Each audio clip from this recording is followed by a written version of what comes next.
Garantir une alimentation saine avec des paysannes et des paysans nombreux pouvant vivre dignement de leur travail tout en respectant l'environnement, voilà ce que nous devrions attendre d'une loi d'orientation et d'avenir agricole. Votre présentation nous montre une fois de plus qu'il n'en sera rien. Je ne peux donc que partager avec vous les différents angles morts potentiels de cette loi. Déjà, l'absence de la question du revenu paysan dans le projet du ministère est alarmante. Nous ne relèverons pas le défi du renouvellement des générations en multipliant les présentations du métier et les visites de ferme auprès des enfants. Et pourtant, j'en ai animé plus d'une des animations pédagogiques à la ferme, donc j'y suis plutôt favorable. Mais ne laissons pas croire que ça réglera le problème. Personne ne veut d'un travail dont le revenu n'est pas garanti. Vous concluez que l'attractivité de l'agriculture passe par une rémunération adaptée du travail des agriculteurs et un juste partage de la valeur. On pourrait traduire cela par prix plancher et encadrement des marges.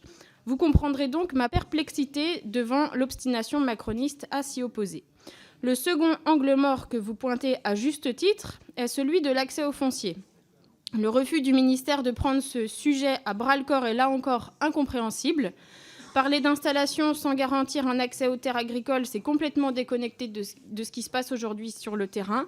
Alors oui, le pacte loi pourrait prévoir des dispositions relatives au partage foncier, mais le portage sans la régulation ne changera rien. Les 400 millions d'euros annoncés par le ministre sont au final peu de choses en comparaison aux 7 milliards d'euros annuels de transactions foncières qui ne concernent que 1% des terres. Autrement dit, ce n'est pas un coup de pouce à l'acquisition des terres qu'il faut, mais bien une véritable régulation qui assure un accès à l'usage de la terre.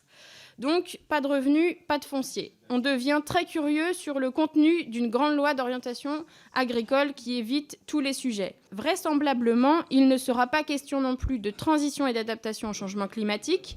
Cette question ne devrait pas être traitée dans le texte de loi, mais par voie réglementaire.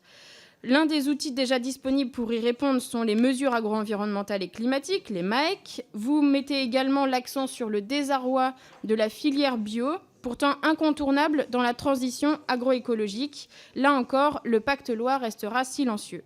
Pourtant, vous l'affirmez dans votre communication, les agriculteurs sont prêts à faire la transition. Ils ont cependant besoin d'accompagnement et d'aide économique pour en assumer les coûts. La représentation nationale s'est déjà exprimée en faveur de ces sujets lors de l'examen du budget. 271 millions pour la bio, 350 millions supplémentaires pour les MAEC. Tout ça balayé par un énième 49.3. Ma question sera courte. Que peut-on encore attendre d'un texte qui n'entend parler ni de revenus ni de foncier ?